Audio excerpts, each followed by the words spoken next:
So what exactly do you do, boys? Just teach pointless flight simulators. What's your call sign, anyway? Rain Sparrow. My younger sister Charlotte's shrill voice cut through the soft Christmas music. She stood in front of 20 upper-class guests smirking, pointing directly at my worn-out field uniform. My name is Laura. I am 34 years old, a lieutenant commander in the United States Navy. I had just dragged myself home after punching through a blizzard in the mountains of Montana to pull 14 people from the jaws of death. The smell of jet fuel still clung to every fiber of my clothes. The red silk dress Charlotte was wearing, the crackling fireplace in this mansion, all of it was paid for by the 70% of my hazard pay that I'd been sending home for the past 14 years. Yet my own mother seated me in the darkest corner of the dining table, smiling and nodding as she watched her golden child trample my dignity to entertain the crowd. But they didn't account for one variable. Charlotte's husband, a former Navy SEAL, was sitting right there. When I looked up, calmly gritting out my actual call sign, he dropped his crystal glass, let out a bone-chilling roar, and single-handedly shattered the pride and wealth of this wretched family. Let me know what state you're listening from in the comments and hit that subscribe button. If you've ever realized the bitter truth, the one who robs you of your self-worth the most ruthlessly is often the one sharing your bloodline. 3 hours earlier. The freezing rain in Atlanta felt like needles scraping against my face. I shoved a crumpled $20 bill through the cracked window of the cab. "Keep the change." The driver didn't say thanks. He just snatched the damp paper through the car into drive and peeled away from the curb. His red taillights bled into the miserable gray afternoon, leaving me standing alone at the end of the long, perfectly paved driveway. There was no porch light on. Not a single bulb burning to welcome me back from hell. Just the imposing silhouette of the 3-story brick mansion I had been paying for since I was 20 years old. I hitched my frayed olive-drab military duffel higher on my shoulder. My body ached with a deep, bone-grinding exhaustion. I had been awake for 48 hours straight. Most of that time was spent gripping the vibrating cyclic of a search and rescue Black Hawk, fighting a white-out blizzard over the Rockies just to pull 14 stranded kids off a frozen ridge. The smell of aviation fuel, cold sweat, and raw fear was baked right into my pores. I walked up the stone steps. My tactical boots felt like they were cast in solid lead. I pushed open the heavy oak front door. It yielded without a sound. The contrast hit me like a physical blow. A wall of central heating rushed over my freezing skin. It carried the thick, suffocating stench of cinnamon-scented candles, expensive perfume, and roasting beef. It was the kind of aggressive manufactured holiday cheer that rich people bought by the gallon to mask how empty they were inside. I stepped fully into the foyer. Water dripped from the hem of my tactical jacket, pooling on the glossy hardwood. I looked down. The thick treads of my boots had just stamped dark, gritty Montana mud directly onto a pristine white Persian rug. I didn't care. I stood perfectly still, letting my eyes adjust to the glaring warm light. Operating purely on instinct, I assessed the room the same way I assessed a drop zone. 3 o'clock, a massive 12-foot Christmas tree touching the vaulted ceiling. It was weighed down by hundreds of crystal ornaments that caught the light and threw it against the walls like shattered glass. 9 o'clock, the dining room. A long mahogany table set for 20. Heavy silver cutlery. Crystal wine glasses. The guests were already there, a sea of tailored suits, expensive pearls, and flutes filled with pale, bubbling champagne. They were loud. A low, continuous roar of self-important chatter and fake laughter. And right in the center of the kill zone, the brightest spot in the room, was Charlotte, my younger sister. 31 years old and entirely hollow. She was twirling slightly, holding court in a stunning backless red silk dress. The fabric caught the light every time she moved. It looked expensive. It looked exactly like the 70% cut of my military hazard pay. The blood money I earned by hovering over avalanches and dodging power lines in the dark that was automatically deducted from my account every month to keep this family's mortgage from going into default. She threw her head back and laughed at something a guy in a velvet dinner jacket said. Nobody turned around when the heavy oak door clicked shut behind me. Nobody noticed the pilot who had just paid for their alcohol, their heat, and their silk. I was a ghost in my own house. Then the crowd near the fireplace parted. My mother stepped out. She held a half-empty glass of red wine. Her hair was styled perfectly stiff with salon hairspray. She wore a tailored navy dress that I recognized from a Neiman Marcus catalog she had sent me a link to 3 months ago, with my credit card attached. She saw me, but she didn't rush forward. She didn't drop her glass. She didn't wrap her arms around the flesh and blood who had just spent 2 days defying gravity and death. She stopped dead in her tracks a good 6 feet away, as if my presence was a contagious disease. Her eyes, cold and calculating, did a quick sweep, but they didn't look at my face. They didn't check for bruises, cuts, or fatigue.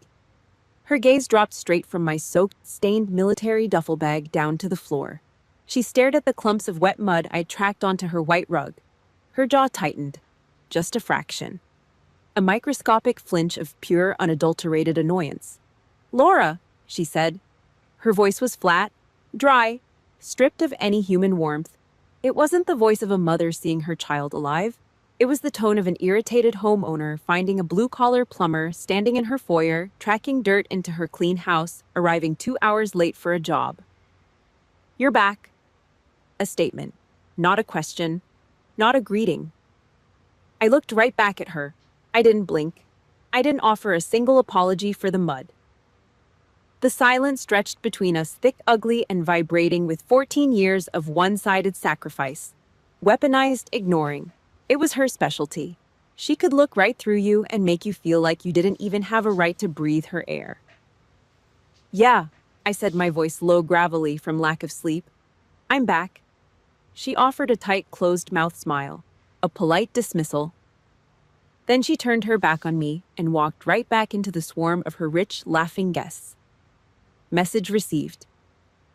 I unzipped my wet jacket. I didn't hand it to anyone. I didn't ask for a hanger. I simply draped the heavy, damp wool over the end of the mahogany staircase banister, leaving it there like a dark stain against the polished wood. I dropped my duffel bag on the floor with a heavy thud. I walked toward the dining room. I didn't push through the crowd. I bypassed the glowing center of the room entirely. I already knew there was no chair waiting for me where the light hit. I moved to the far end of the long dining table, the dark end. There was a single empty chair pushed awkwardly against the corner, sitting just outside the radius of the massive crystal chandelier overhead. The shadows hung heavy here. It was the table setting reserved for an afterthought, for the default debtor. I pulled the heavy wooden chair out. It scraped harshly against the floorboards. I sat down. I didn't slouch. Even in the dark, my spine was a steel rod, shoulders back, chin level. I rested my calloused, bruised hands on the edges of the table. The white porcelain plate in front of me was perfectly clean, perfectly empty. The noise from the party at the other end of the room felt like television static. Charlotte was laughing again, shrill, piercing. I slowly lifted my right hand. My knuckles were still swollen purple from wrestling the chopper's yoke through the crosswinds. I picked up the heavy silver dinner fork resting beside my empty plate. It was freezing to the touch. I held it loosely between my thumb and index finger. Then I let the tip of the fork drop. Clink. The sharp metallic sound of silver striking porcelain cut through the ambient noise in my head. Clink. It happened the exact second the metal hit the plate. A blinding, white-hot spike of agony shot straight up from my left shin. It wasn't a dull ache. It was a phantom blade slicing through scar tissue and bone memory, hijacking my nervous system in a fraction of a second. My breath hitched in my throat. My vision blurred around the edges.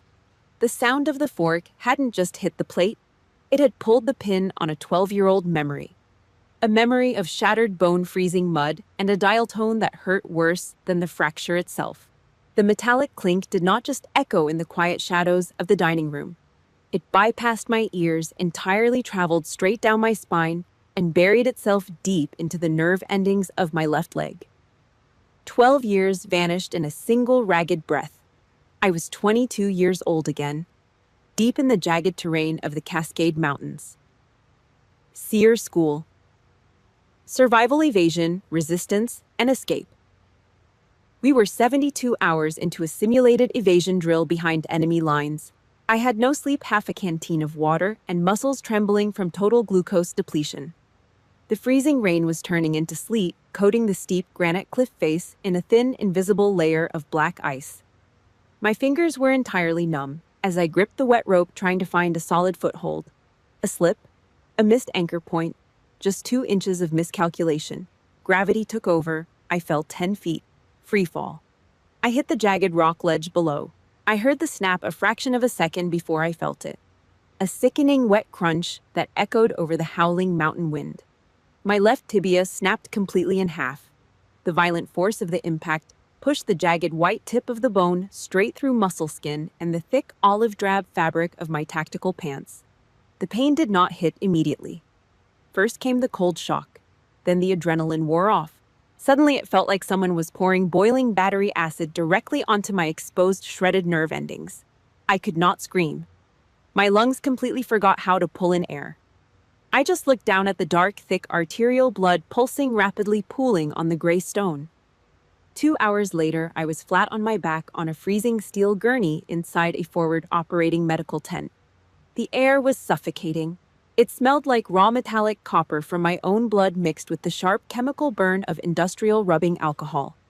Above me, a combat medic with dirt under his fingernails and exhausted eyes was working fast. He did not speak.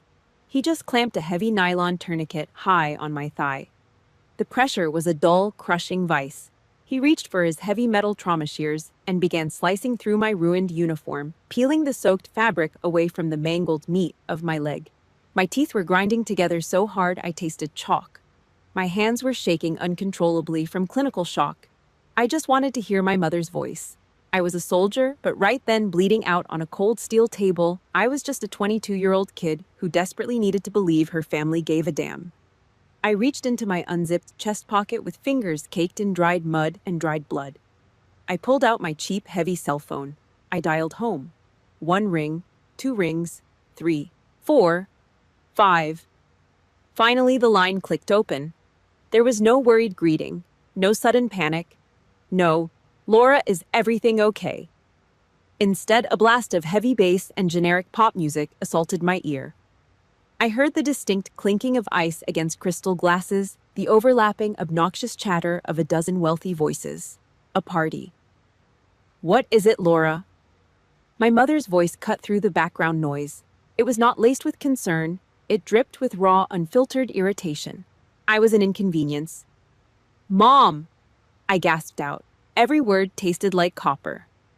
I had an accident. Training. My leg is broken. It is a compound fracture. They are prepping me to cut. I waited for the gasp. I waited for the sudden silence on the other end. I waited for the mother I always pretended I had to finally show up. Are you serious right now? She snapped. I froze. The burning agony in my leg momentarily vanished, replaced by a cold, hollow vacuum in the center of my chest. Mom, my bone is sticking out of my skin. And I have a house full of important guests, Laura. She hissed into the receiver, keeping her voice low so her friends would not hear. Charlotte just signed a modeling contract with a local boutique magazine. We are celebrating. It is her big night. I do not have the time or the patience to listen to your military whining right now. I lay there staring blankly at the canvas ceiling of the tent. You chose to go play soldier in the dirt. She continued, her voice practically dripping with venom.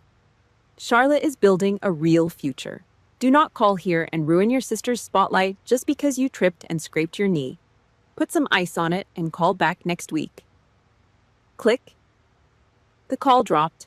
A flat, dead dial tone buzzed against my ear. I lay there under the harsh fluorescent lights. The medic stopped cutting. He looked down at me holding a syringe of morphine. He had heard the whole thing through the cheap phone speaker. His eyes were full of quiet, heavy pity. That pity hurt worse than the shattered bone. I let my bloody hand fall off the side of the gurney. The plastic phone hit the concrete floor and slid away into the shadows. I did not cry. I did not scream. I just lay there and let the very last shred of emotional attachment I had for my bloodline bleed out onto that steel table. That dial tone was the sound of my family cord being severed, not by a scalpel, but by pure, unforgiving apathy. I realized right then that if I ever came home in a folded flag, my mother would only complain about the color of the coffin clashing with her living room curtains.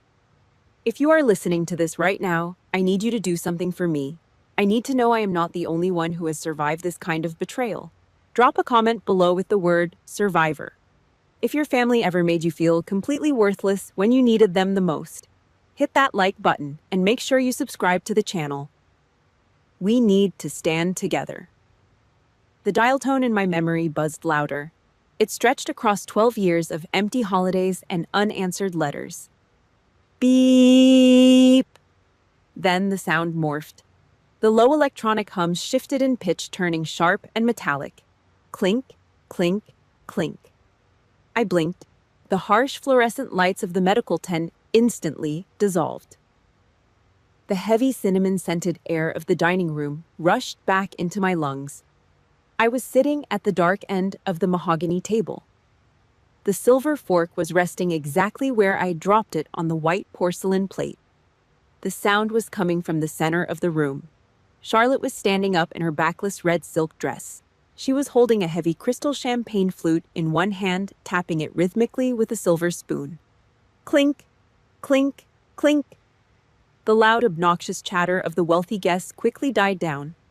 20 pairs of eyes turned to admire my sister.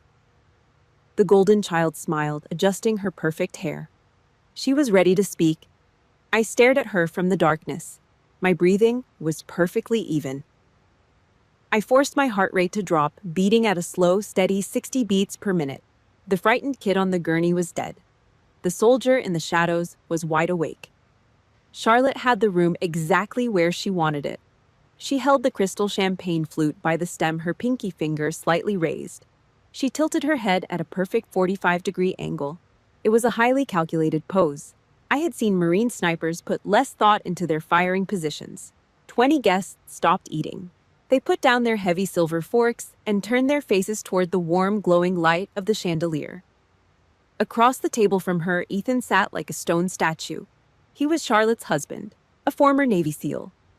The custom black tuxedo he wore stretched dangerously tight across his broad shoulders. On him, it looked less like formal evening wear and more like a hostage situation. While the rest of the table looked at Charlotte with wide, adoring eyes, Ethan stared straight down. His eyes were locked onto a tiny invisible crease in the white tablecloth. He did not blink. The muscles in his jaw feathered tight and rigid. It was the 1,000-yard stare. The hollow look of a man who had seen actual combat only to come home and find himself trapped in a completely different kind of war zone.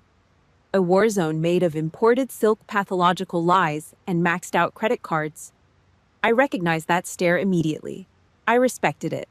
But tonight, Ethan was just collateral damage. This year, Charlotte began. Her voice was breathy, trembling with rehearsed, manufactured emotion. This year has been such a massive challenge. A collective murmur of sympathy rolled through the wealthy crowd. Charlotte placed a delicate hand over her collarbone. Building my new boutique from the ground up, it nearly broke me. There were nights I was up until 11 o'clock. 11 at night, you guys. Just staring at silk swatches, trying to decide between crimson and burgundy. The stress was just unimaginable. A woman in a heavy pearl necklace sitting next to her nodded gravely, looking at Charlotte as if she had just survived a brutal tour in Fallujah. I reached out from the shadows and picked up my water glass. I took a slow sip. The tap water was lukewarm, flat, completely tasteless. It matched the air in the room perfectly.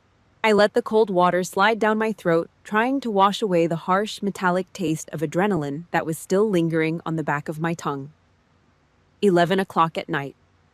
While my little sister was crying over red fabric in a climate-controlled room, I was hovering a 60-foot piece of military metal over a jagged ridgeline in zero-visibility snow. I was fighting crosswinds that wanted to smash me into the mountain, praying my tail rotor would not clip a pine tree and kill all 14 people screaming in my cabin. But I did not speak. I just watched her over the rim of my glass. Charlotte's plastic smile widened. She turned her perfectly contoured face toward the head of the table, toward our mother. But I did not do it alone, Charlotte cooed. Her voice cracked right on cue. It was a great performance. I want to raise my glass to the one person who made this all possible. My rock, my sole financial backer, Mom. The dining room erupted in polite, hollow applause. My mother pressed a manicured hand to her chest. She picked up a pristine white linen napkin and gently dabbed at the corner of her completely dry eye. She looked at Charlotte and mouthed the words, "I am so proud of you." I set my water glass down on the wood. I looked at the linen napkin in my mother's hand. I looked at the massive crystal chandelier hanging above their heads. I looked at the red silk dress clinging to my sister's waist. I paid for that napkin. I paid for the electricity running to that chandelier. I paid the commercial lease on that boutique. For 14 years, the United States military deposited my base pay and my hazard pay into a joint account my mother controlled. I set it up when I was young and stupid, trying to save the family home from foreclosure after Dad died.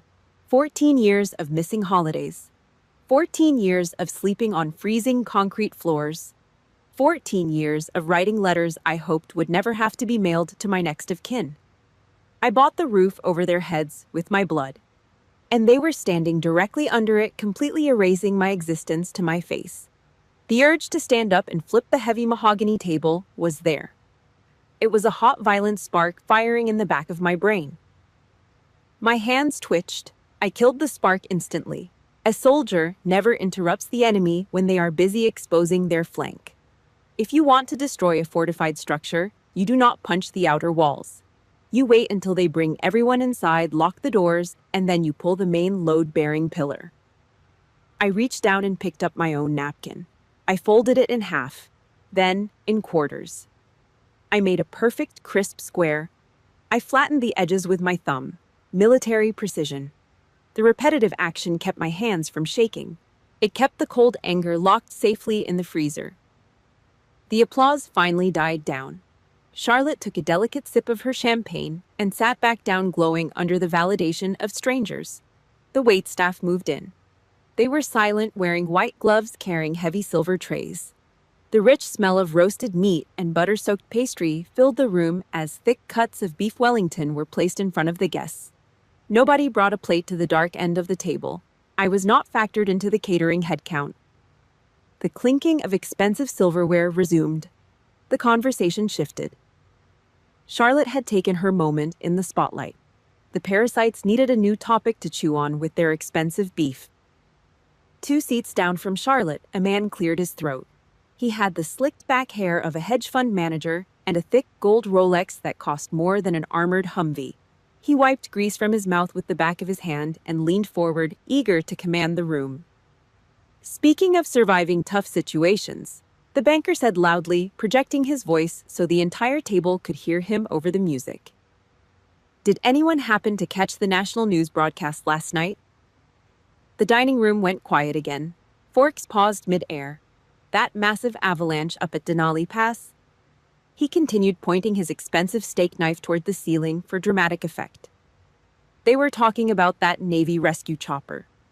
I stopped folding my napkin. My thumb pressed hard into the white fabric, pinning it to the table. My eyes flicked from the napkin to the banker. The shadows in my corner of the room suddenly felt very, very cold. The rich, buttery smell of beef Wellington hung heavy in the heated air. The waitstaff moved seamlessly around the glowing center of the table, serving thick cuts of medium-rare meat wrapped in flaky pastry. 2 seats down from Charlotte, the hedge fund manager wiped grease from his lips with a white linen napkin. He wore the kind of smug, overfed expression that only came from playing with other people's money. He cleared his throat loudly, making sure the entire table was looking at him before he spoke. Speaking of surviving tough situations, he projected, leaning back in his heavy mahogany chair. "Did anyone happen to catch the national news broadcast last night, that massive avalanche up at Denali Pass?" The clinking of silverware slowed. A few heads nodded.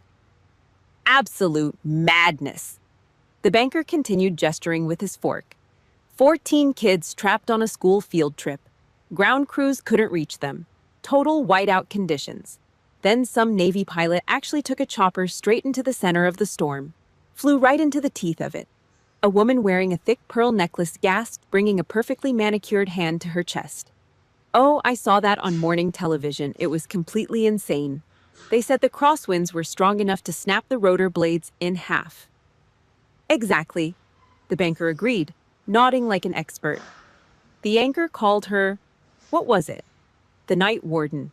That was her military call sign. Managed to winch every single one of those kids up before the rest of the ridge collapsed.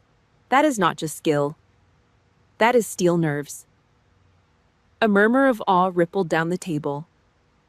They sat there in their tailored suits and silk dresses, cutting into expensive beef, sipping imported wine, and chewing on the terrifying near-fatal reality of someone else's life like it was nothing more than an after-dinner mint. They wore their fake empathy like cheap cologne. It was the ultimate upper-class sport, virtue signaling, praising the blood and grit of the working class from the absolute safety of a heated mansion just to prove they had a soul. In the dark corner of the room, my hand stopped moving. I was holding a heavy silver steak knife. The tip was hovering an inch above my empty porcelain plate. I gripped the thick handle until my knuckles turned a bruised shade of white. I brought the knife down. Hard. The sharp point bit directly into the smooth white ceramic. It didn't break the plate, but the force of it sent a violent shockwave up my forearm. My left shoulder jerked. A hot, sharp spike of pain ripped through my collarbone. It was the exact spot where the heavy flight harness had dug into my flesh for 6 agonizing hours, while I fought the cyclic control of the Black Hawk, desperately trying to keep a 12,000-pound machine from slamming into a mountain of solid ice. Underneath my stiff, salt-stained uniform, my shoulder was currently painted in deep, ugly shades of purple and black. My skin was still raw. My muscles were screaming for rest. I locked my jaw. I stared at the back of the banker's head. I was the steel nerves he was talking about. I was the one who smelled the electrical smoke in the cockpit when the warning lights flared. I was the one who heard the terrifying, deafening crack of the ice shelf giving way just seconds after we pulled the last freezing, crying teenager into the cabin. I was the night warden. And I was sitting exactly 10 feet away from them, hidden in the shadows like a dirty secret, treated worse than the hired help who brought them their food. I just cannot fathom that kind of bravery. The woman with the pearls sighed dramatically, taking a delicate sip of her champagne. To risk your own life like that, it is so noble. They do not pay those military folks enough, I tell you. A guy in a velvet blazer chimed in, shaking his head. Absolute heroes. I tasted copper. I had bitten the inside of my cheek so hard it bled. I looked at my mother. She was nodding along with the crowd, her face a perfect mask of polite upper-middle-class sympathy. She was agreeing that the Navy pilot on television was a hero, while her actual daughter, the one paying the mortgage on the chair she was sitting in, sat starving in the dark, her boots still wet with snowmelt. It was a sick, twisted joke. But I wasn't laughing. The adulation for the unknown pilot kept rolling down the table. And as the seconds ticked by, the atmosphere in the center of the room began to shift. I watched Charlotte. The glow of validation had completely vanished from her contoured face. Her perfect manufactured smile was beginning to slip, the corners of her mouth twitching downward. The room was no longer looking at her. They were no longer talking about her struggles with silk swatches or her brilliant boutique. Her spotlight had been stolen by a ghost on a television screen. Jealousy is a physical thing. You can see it happen. Charlotte's hand tightened around the stem of her crystal flute. Her long acrylic nails scraped against the delicate glass. A sharp, ugly sound. She hated it. She hated not being the center of the universe. She needed the attention back, and she needed it right now. She needed someone to step on to elevate herself again. Her eyes darted around the table, cold and frantic. She was looking for a target, a punching bag.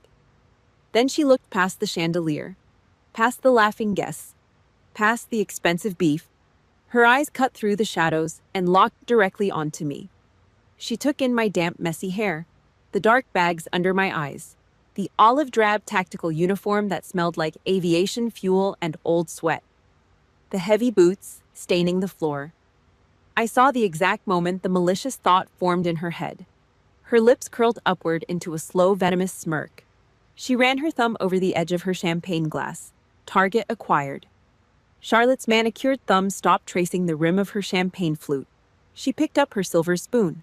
Clink, clink, clink. She struck the delicate crystal just hard enough to silence the chatter about the avalanche. The banker closed his mouth, his fork suspended halfway to his face. The entire table turned back to the glowing center of the room. Charlotte had the floor again.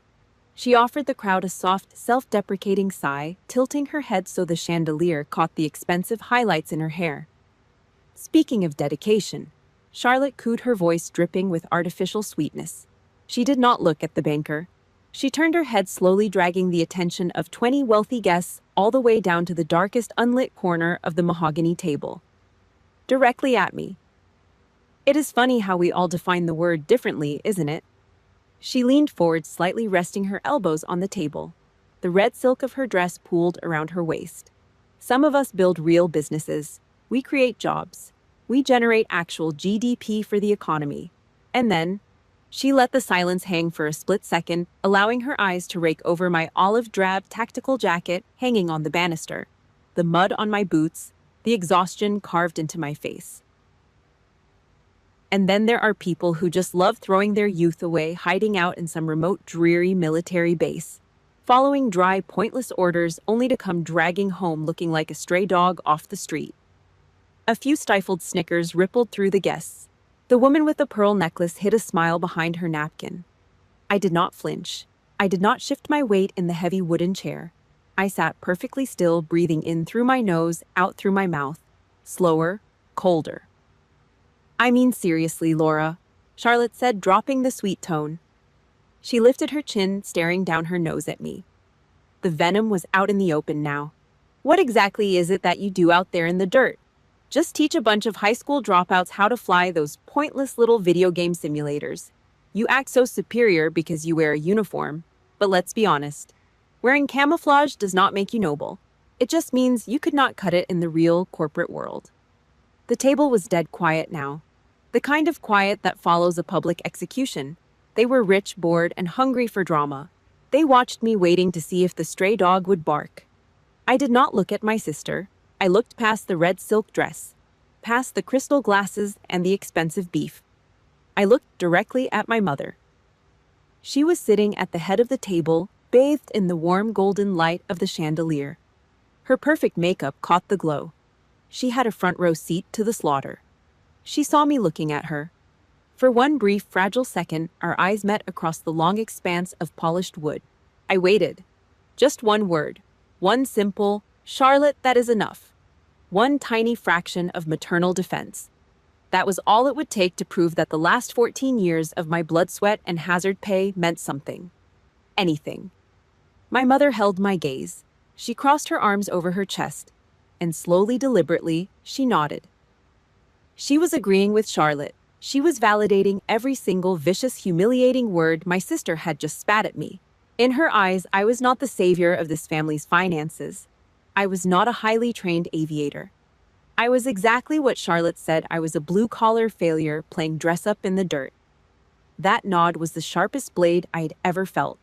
It cut cleaner and deeper than the jagged rock that shattered my leg 12 years ago. It was over. The microscopic, pathetic thread of hope I had been dragging around for over a decade snapped completely. The bridge connecting me to the concept of family collapsed into dust. I felt nothing but a cold, absolute clarity. Charlotte saw the exchange. She saw our mother's nod. Emboldened by the supreme authority in the room, she decided to go for the kill. She wanted the big laugh. She wanted to cement her status as the apex predator of the dining room. She leaned even further across the table, practically vibrating with smug satisfaction. So tough. So brave! Charlotte mocked, her voice rising to a shrill, theatrical pitch.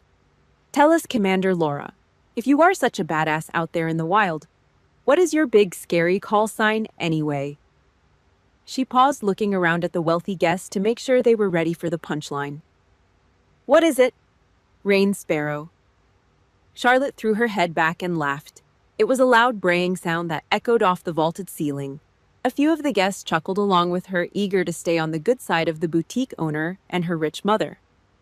The laughter bounced around the edges of my skull. It mixed with the smell of cinnamon candles, roasting meat, and the sickening stench of extreme arrogance. I slowly unclasped my hands. I opened my eyes, fully locking my gaze dead onto my sister's mocking face. I picked up the heavy silver steak knife I had been gripping. I did not throw it. I did not stab it into the table. I simply let it fall from my fingers. Clatter. The heavy silver hit the porcelain plate. It was not a loud noise, but in the sudden vacuum of my total stillness, it sounded like a hammer striking an anvil. Charlotte's laughter died in her throat. The smirk froze on her lips. She looked at me confused by the absolute lack of emotion on my face. She expected tears. She expected me to storm out of the house. She expected a victim. She had no idea she had just pulled the pin on a grenade, and I was not going to throw it. I was going to drop it right in the center of her perfect, expensive life. I leaned forward into the light. Just a few inches. Enough for the glow of the chandelier to catch the heavy bags under my eyes and the dark, dried grease staining the collar of my uniform. I did not stand up. I did not raise my voice. I did not give them the satisfaction of a temper tantrum. I kept my hands resting flat on the mahogany table, palms down. My voice was flat. Cold. The kind of absolute dead calm tone you use over a radio when an engine catches fire at 10,000 feet. No, I said, cutting straight through Charlotte's lingering laughter. I do not teach on simulators. I fly active combat search and rescue. I paused. I let my eyes drift from my mother's pale face past the shocked expressions of the wealthy guests and finally locked them dead onto my sister. And my call sign, I said, dropping the volume of my voice so they all had to lean in to hear it, is Night Warden. For exactly 2 seconds, the room was suspended in complete silence. No one breathed. The soft jazz playing through the hidden ceiling speakers sounded incredibly loud. Then the static broke. Crash! Directly across from Charlotte, Ethan dropped his heavy crystal glass. It hit the edge of his bone-white porcelain dinner plate and shattered. Sharp shards of expensive crystal exploded across the table. Dark ruby red wine splashed out, pooling instantly onto the pristine white linen tablecloth like a fresh, ugly bloodstain. But Ethan did not flinch at the broken glass. He did not grab a napkin to wipe his expensive tuxedo. He froze. His massive chest stopped moving. He was not breathing. His eyes, which had been dead and hollow all night, were suddenly wide open. They darted from the red stain on the table straight to me. The look on his face shifted in a fraction of a second. It went from complete shock to dawning realization, and finally to absolute, unadulterated awe. He was a former Navy SEAL. He knew exactly what it took to punch a 12,000-pound helicopter through a Denali blizzard. He knew the body count that usually came with a whiteout. He knew the mathematical impossibility of pulling 14 kids off a collapsing ridge in the dark. He knew what a true warrior looked like. And he realized he was sitting at a table full of parasites watching them feed on one. The color drained entirely from Charlotte's face. She looked at the broken glass, then at her husband. "Ethan, what are you doing? You are making a mess." She started, her voice tight with embarrassment. Slam. Ethan brought both of his massive hands down onto the thick mahogany table. The impact was violent. It rattled the heavy silver cutlery against the plates. The water in my glass shook. The entire dining room physically flinched. "Apologize to her." The sound ripped out of Ethan's chest. It was not a yell. It was a guttural, bone-rattling roar. It was the lethal, unfiltered fury of a Tier 1 operator violently breaching the polite plastic bubble of a dinner party. Charlotte physically recoiled. She threw her hands up, pressing herself hard into the back of her chair. Her eyes were wide with genuine terror. She had spent 5 years dressing Ethan up in custom suits and parading him around like a shiny trophy. She had clearly forgotten there was a trained killer living underneath the velvet lapels. "Apologize to her, right now!" Ethan roared again, his voice cracking like a whip across the silent room. My mother dropped her napkin. The hedge fund manager who had brought up the news story shrank down into his seat, his smug expression entirely wiped out. Ethan stood up. He did not push his chair back. He just kicked it out of the way. The heavy wood screeched against the floorboards and tipped over backwards. He leaned across the table, completely ignoring the broken glass and the spilled wine soaking into his cuffs. He pointed a thick, calloused finger directly an inch from his wife's face. She flew into the eye of a Category 3 storm, "You ignorant little brat." Ethan snarled, his voice dropping into a low, deadly register that echoed off the high ceiling. Every single word was a hammer blow. "She saved 14 lives last night. 14 kids get to see their mothers today because of her. She is the night warden, you stupid, ungrateful fool. Charlotte's mouth opened and closed like a dying fish on a dock. No sound came out. The aggressive, mocking alpha female from 30 seconds ago was completely gone, replaced by a terrified child staring down the barrel of a loaded weapon. Do not ever! Ethan breathed heavily, his eyes blazing with a kind of hatred I had never seen him show before. Do not ever speak to a superior officer like that again. Not in my presence. He slowly pulled his finger away. He stood up straight, towering over the table. He did not look at his wife anymore. He turned his head and looked down the long expanse of the table straight at me. The former SEAL brought his right hand up in a slow, deliberate movement.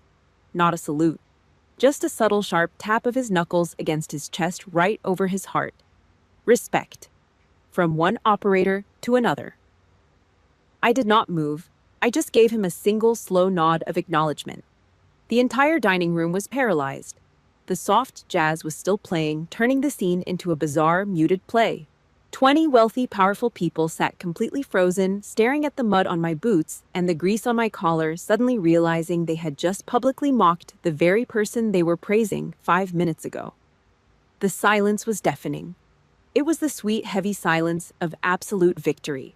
Have you ever had someone step up and defend you when your own family threw you to the wolves? It changes everything, doesn't it?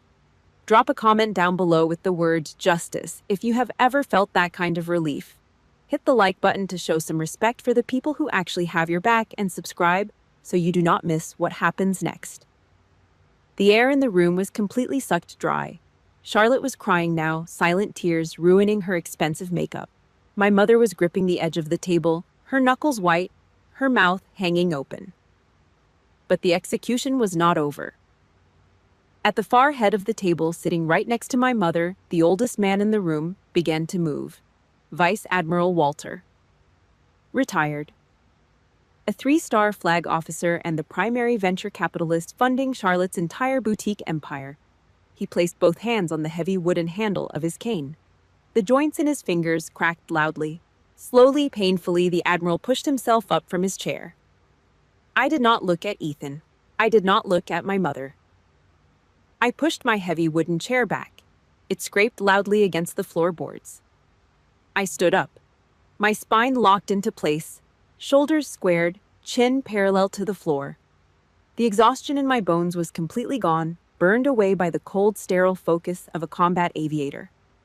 I reached up and unzipped the breast pocket of my damp, olive-drab tactical jacket. My fingers brushed past the thick nylon fabric and pulled out a small, heavy object. I held it over the empty porcelain plate. I opened my hand. Clank. It hit the ceramic hard, solid silver. A pair of naval aviator wings, the wings of gold. The pin was slightly bent, the metal scratched and dulled from years of rubbing against flight harnesses and survival gear. It was not jewelry. It was a brand, earned in blood, sweat, and freezing ocean water. Yes, I said. My voice carried down the long expanse of the mahogany table, cutting through the heavy silence like a razor blade. I sat in the dark tonight and listened to you mock the uniform that keeps you safe while you sleep in your heated beds. No one moved. 20 pairs of eyes stared at the silver wings resting on the plate. At the far head of the table, sitting in the absolute center of the chandelier's light, Vice Admiral Walter pushed himself up. He was 72 years old. Retired 3-star flag officer. He had spent 40 years commanding aircraft carriers and entire fleets before retiring to become a ruthless venture capitalist. He was the man my mother had spent 6 months courting. He was the primary investor funding Charlotte's entire boutique empire. His money bought the red silk. His money bought the champagne. He was the undisputed king of this dining room. He grabbed his heavy wooden cane. The thick rubber tip hit the hardwood floor. Thud. He stepped away from his chair. Thud. The crowd parted instantly. The wealthy guests pulled their chairs in, shrinking back as the old man moved down the length of the table. His face was a mask of carved granite. He did not look at the banker. He did not look at my mother, who was currently clutching her chest, looking like she was about to go into cardiac arrest. He reached the center of the table. Charlotte was standing there shivering in her backless dress, her face streaked with ruined makeup. She looked at the Admiral. She opened her mouth, desperate to salvage the situation, desperate to save her money. "Admiral Walter, please." Charlotte stammered, her voice shaking. I had no idea. It is just a misunderstanding." Walter did not even break stride. He raised his left hand and shoved her aside. It was not a gentle push. It was a hard, dismissive sweep of his arm. He swatted the golden child of the family out of his path like she was an irritating insect. Charlotte stumbled backward, her expensive heels catching on the Persian rug. She crashed hard into the wall, knocking a framed painting askew. Walter did not look back. He kept walking into the shadows. Thud. Thud. Thud. He stopped exactly 3 feet in front of me.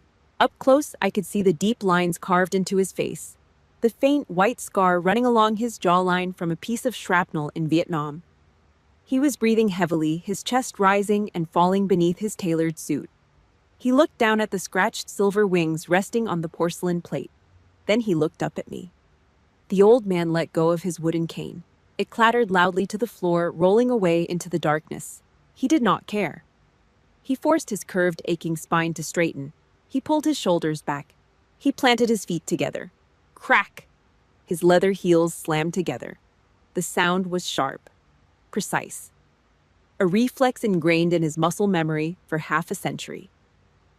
Slowly, his right hand came up. His fingers were stiff with arthritis, but his form was absolutely flawless. He brought his hand to the edge of his right eyebrow, a full standard-issue naval salute, from a 3-star admiral to a lieutenant commander. The air in the room completely evaporated. I could hear the woman with the pearls gasp out loud. I saw my mother slump forward, her face burying itself in her hands. I immediately snapped my right hand up, returning the salute, my elbow parallel to the ground, fingers straight. I held it there, locking eyes with the old warrior. "The final extraction," Walter said. His voice was a low, gravelly rasp. It shook slightly. "The last teenager you pulled up into the cabin right before the ice shelf collapsed into the ravine." He swallowed hard. I saw a single thick tear break loose and track its way down his weathered cheek. "That was my grandson." The words hung in the air, heavy and absolute. Charlotte let out a small, pathetic whimper from where she was pressed against the wall. She finally understood the magnitude of what she had done. "I have millions of dollars sitting in offshore accounts." The Admiral continued, his voice growing louder, hardening into steel. "I own properties on 3 continents, but all the money I possess could not have bought my grandson's life back from that mountain." He dropped his salute. I dropped mine. He reached out and placed his heavy, trembling hand on my bruised shoulder, the exact spot where the flight harness had dug into my skin. He gripped it tightly. "This country," Walter said, his eyes burning into mine, ignoring everyone else in the room, "and my entire family line, owes this officer a debt we can never repay." He slowly turned his head. He looked back at Charlotte, trembling against the wall. He looked at my mother, hiding her face in her hands. The look of pure, unadulterated disgust on his face was terrifying. It was the look of a man who was about to burn an entire empire to the ground just on principle. "And as for the rest of you," the Admiral said, his voice dropping to a lethal whisper, "you make me sick." The words hung in the air like an executioner's axe. "You make me sick." Vice Admiral Walter did not yell. He did not need to. True power never raises its voice. He shot one final blistering look of pure disgust at my mother. Then he turned his back on the entire room. He did not bother picking up his cane. He did not say a single word of goodbye to the people he had been funding. He just walked out of the dining room, his heavy leather shoes echoing against the hardwood, leaving behind a silence so thick you could choke on it. The financial guillotine had just dropped. Charlotte's legs gave out. She collapsed backward, hitting the expensive dining chair so hard it slid back a few inches. The red silk dress bunched up around her thighs. She stared blankly at the empty doorway where her primary investor had just disappeared. It was over. Instant cancellation. Without Walter's offshore money, her empire was nothing but a stack of maxed-out credit cards and an overpriced commercial lease she could not afford by the end of the month. At the head of the table, my mother was physically malfunctioning. Her jaw hung open. The half-empty glass of red wine slipped right through her perfectly manicured fingers. Thump! The glass hit the thick Persian rug. It did not shatter, but a dark, ugly stain of Cabernet Sauvignon immediately soaked into the pristine white wool, spreading outward like a slow-moving infection. She did not even look down. Her brain was running the numbers. Her golden child was ruined. Her billionaire backer was gone. The only source of income left in this entire mansion was the 70% cut of hazard pay from the daughter she had just spent the last 20 minutes humiliating in front of 20 upper-class witnesses. I looked at the two women sitting at the table. They shared my blood, but looking at them right now, they felt like complete strangers. Small, pathetic, hollow. I did not feel any anger anymore, just a cold, absolute detachment. I picked up my damp tactical jacket from the back of the chair. I slid my bruised arms into the heavy wool sleeves. I reached down, grabbed the thick strap of my military duffel bag, and slung it over my shoulder. I looked at my mother. "I fight for honor," I said, my voice low and completely devoid of emotion. "I protect human life. Those are concepts this house will never ever understand." I turned my back on the dining room. I did not wait for a response. I walked straight toward the heavy oak front door.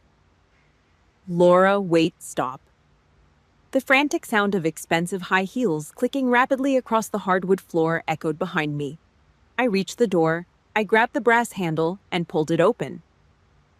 The biting Atlanta sleet whipped directly into my face, bringing with it the sharp, clean smell of freezing rain and wet asphalt. I stepped out onto the porch. "Laura, please." My mother burst through the doorway right behind me. The freezing wind immediately destroyed her stiff salon hair. The sudden change in temperature made her eyes water, mixing with the heavy foundation and expensive mascara on her face. Dark, ugly streaks ran down her cheeks. She reached out and grabbed the sleeve of my tactical jacket. Her grip was tight, desperate. I had no idea.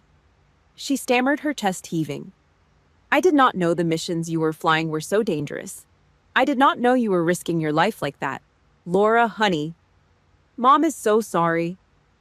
I looked down at her hand gripping my sleeve. It was the first time she had touched me in 3 years, and she was only doing it because the Vice Admiral had pulled his funding.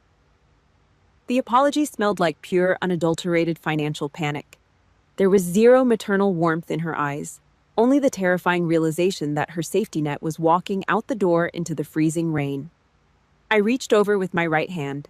I peeled her manicured fingers off my uniform, one by one. "You knew," I said, staring dead into her panicked eyes. "You just didn't care until the checkbook closed. You set me up." The shrill, hysterical scream came from inside the foyer. Charlotte came charging out onto the porch, pushing past our mother. The freezing sleet hit her bare shoulders, but she did not seem to feel it. Her face was twisted into an ugly, animalistic mask of pure rage. "You planned this," Charlotte shrieked, pointing a shaking finger directly at my chest. "You knew Walter was coming tonight. You brought that stupid little pin to show off and humiliate me in front of my friends. You ruined my life." She was completely unhinged. The narcissist's ultimate defense mechanism when confronted with the consequences of their own actions, play the victim. I did not step back. I dropped my heavy duffel bag onto the wet concrete. I took one slow, deliberate step forward, closing the distance between us. I invaded her personal space entirely. I was taller, broader, and I had just spent 2 days fighting a mountain. Charlotte stopped screaming. She instinctively shrank back against the brick wall of the house, her eyes wide. I leaned in. My face was inches from hers. "I didn't humiliate you, Charlotte," I said quietly, keeping my voice dangerously soft. "I just held up a mirror. What you saw tonight was your own ugly reflection." She swallowed hard, her chest rising and falling rapidly. "And for the record," I whispered, holding her gaze until she was forced to look away, "strong people do not need to scream." I picked up my duffel bag from the freezing concrete. At the bottom of the driveway, the yellow headlights of a taxi idled in the sleet. I had ordered it from my phone while Ethan was screaming at the table. I walked down the wet stone steps. I didn't look back at the mansion. I didn't look at the two women standing on the porch shivering in the cold, their empire collapsing around their ankles. I reached the taxi. I I opened the heavy rusted metal door. I threw my bag into the back seat, slid in after it, and pulled the door shut. Slam. The heavy metal sound echoed down the long, dark driveway. Airport, I told the driver. The cab pulled away from the curb, leaving the house, the lies and the bloodline entirely behind in the rearview mirror. The morning light filtering through the cheap plastic blinds was gray and washed out. I was sitting on the edge of a sagging mattress in a military transient motel 3 miles from the base. The air conditioning unit rattled violently in the window. The entire room smelled like stale cigarette smoke covered up by heavy industrial bleach. It was ugly. It was bare bones. But it was quiet. I held my phone in my right hand. The screen was a cracked web of glass glowing brightly in the dim room. 34 unread text messages. 14 missed calls. All received between midnight and 6 a.m. The fallout from Vice Admiral Walter's exit had been swift and utterly merciless. I scrolled past the first block of texts. They were from my mother. It was a rapid, escalating descent into total financial panic. "Laura, please pick up. We need to talk about the mortgage." Walter pulled his backing. "The bank is calling. You can't just leave us like this. Answer your phone. You owe me." The progression was textbook. She started with fake pleading, moved to manipulation, and ended exactly where she always did, demanding that I pay for her existence. I didn't open a single one of her messages. I just swiped down. The next block of texts was from Charlotte. They were entirely in capital letters. Pure, unfiltered hysteria. "You ruined everything. The suppliers canceled the contracts. How could you do this to your own sister? I am going to lose the store." Her little boutique empire had crumbled before the sun even came up. A business built entirely on someone else's hazard pay and a billionaire's pity check. The second the fake foundation was kicked out from under her, the whole structure collapsed. I felt nothing. No guilt. No sick pleasure. Just a vast, hollow emptiness. The kind of absolute zero you feel when you finally stop trying to resuscitate a corpse. I kept scrolling until I hit the very last message. It was from Ethan, sent at 3:14 a.m. Charlotte completely melted down, screaming, throwing things. I had to call her therapist. "Your mother locked herself in the master bedroom with a bottle of gin. They are tearing each other apart over the money." There was a space, then one final line. "You did the right thing, Commander. Do not look back." I stared at that last line for a long time. The only piece of validation I had ever received from that house came from the man they kept chained up in a tuxedo. I tapped the power button on the side of the phone. The screen went black, plunging my reflection into the cracked glass. I reached into the side pocket of my tactical pants and pulled out a small metal paperclip. I bent it straight. I pressed the sharp end of the wire into the tiny pinhole on the side of the phone. The SIM card tray popped out with a soft click. I pulled the tiny plastic square out. I pinched it between my thumb and index finger. I didn't hesitate. I didn't say a dramatic goodbye to the empty room. Snap. The SIM card broke cleanly in half. The tiny gold microchip splintered. I leaned over and dropped the 2 broken pieces of plastic directly into the cheap aluminum trash can next to the bed. 34 years of emotional abuse, financial blackmail, and toxic blood ties ended by a single microscopic piece of plastic. I didn't scream. I didn't curse them out. I didn't waste my breath trying to explain my pain to people who were fundamentally incapable of empathy. Narcissists feed on attention. They crave the fight. They want you to scream so they can play the victim. Total absolute silence is the only weapon they cannot defend against. Going zero contact is not a punishment. It is an amputation. You cut off the infected limb so the rest of the body can finally survive. I tossed the useless phone onto the mattress. Across the small room, resting on the scarred Formica desk, my heavy military Panasonic laptop lit up. Beep. The encrypted notification sound cut through the low hum of the air conditioner. I stood up. My boots thudded against the thin carpet. I walked over to the desk and hit the spacebar. The screen required a thumbprint and a 12-digit passcode. I entered both. An email from Naval Special Warfare Command. Priority Alpha. I clicked it open. The text was brief, stripped of any pleasantries. Pure military operational protocol. Lieutenant Commander Laura Hall. Effective immediately. Orders modified. You are hereby reassigned to Northline Rescue Detachment, Kodiak, Alaska. Role Detachment Commander. Transport departs Elmendorf AFB at 1400 hours. Acknowledge receipt. Alaska. The edge of the world. A place where the mountains tried to kill you on a daily basis. The ocean froze solid and the wind howled louder than any human voice. It was a place where nobody cared what kind of dress you wore or what kind of car you drove. They only cared if you could hold the line when the ice started cracking. It was perfect. I reached down and placed my fingers on the heavy rubberized keyboard. Orders received, I typed. The keys clacked loudly in the quiet room. Wheels up at 1400. Ready for deployment. I hit send. I closed the heavy laptop with a solid, satisfying thud. I grabbed my duffel bag off the floor and slung it over my shoulder. I walked out of the motel room and let the heavy metal door lock behind me. 3 years later. Kodiak, Alaska. The wind off the Bering Sea did not just blow. It screamed. It battered the thick, corrugated steel walls of Hangar 4 with the blunt, heavy force of a runaway freight train. Every metal joint in the massive building groaned under the pressure. Inside the air was a thick industrial mix of JP-8 aviation fuel, damp wool, and wood smoke. I stood by the massive cast-iron potbelly stove in the center of the ready room. I held a scratched steel mug in my right hand. The black coffee inside was lukewarm, bitter as battery acid, and tasted faintly of rust. It was the best damn thing I'd ever drank. There were no crystal chandeliers here, no 12-foot trees covered in expensive glass ornaments, no suffocating cinnamon-scented candles trying to mask the stench of human rot. There were no silk dresses purchased with blood money. There was just cold concrete flickering fluorescent tubes and 12 heavily armed search and rescue operators sleeping on olive drab cots waiting for the klaxon to sound. I took a slow sip of the bitter coffee and looked at them.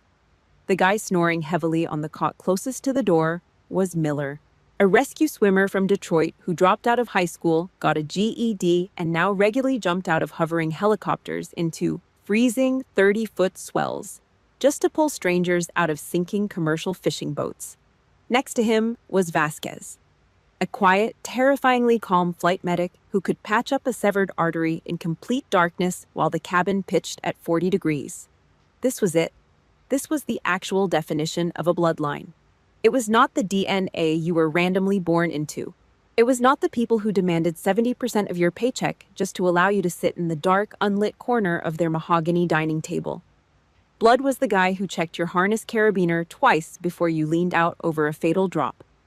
Blood was the crew who grabbed their heavy gear, racked their weapons, and walked straight into a Category 4 whiteout the absolute second I said the words, "wheels up." No questions. No emotional manipulation.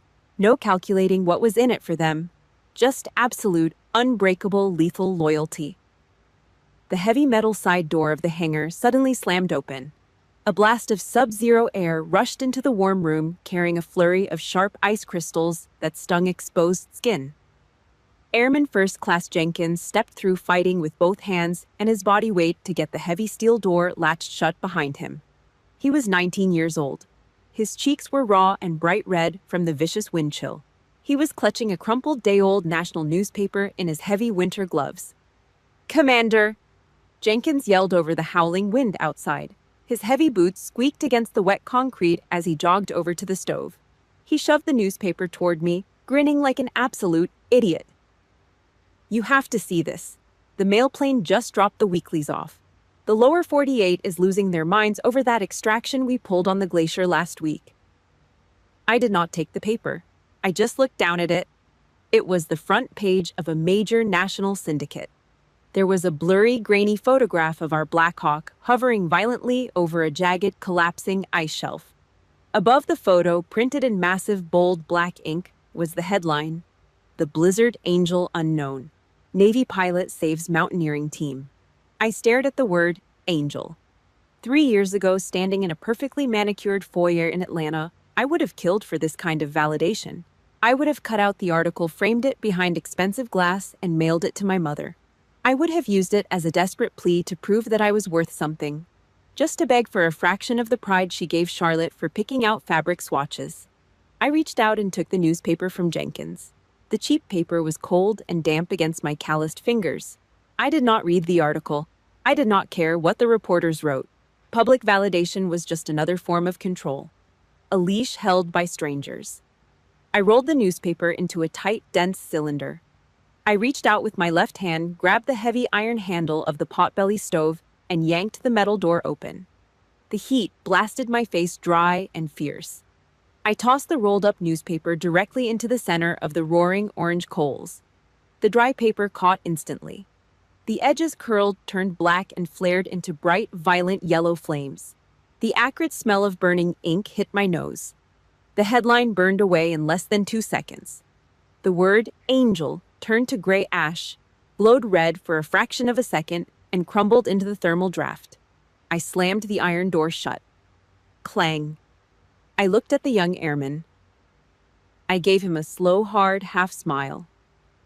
"Angels do not carry rifles, Jenkins," I said, my voice flat, cutting through his excitement with military precision. "And they sure as hell do not know how to bypass a frozen hydraulic line. Stop reading garbage. Go out to the pad and check the de-icing boots on rotor 2 for me." The pressure gauge was sticking on the last run. Jenkins blinked, staring at the closed iron door of the stove. Then his grin widened even further. He squared his shoulders and snapped a crisp, perfect salute. "Yes, ma'am, right away."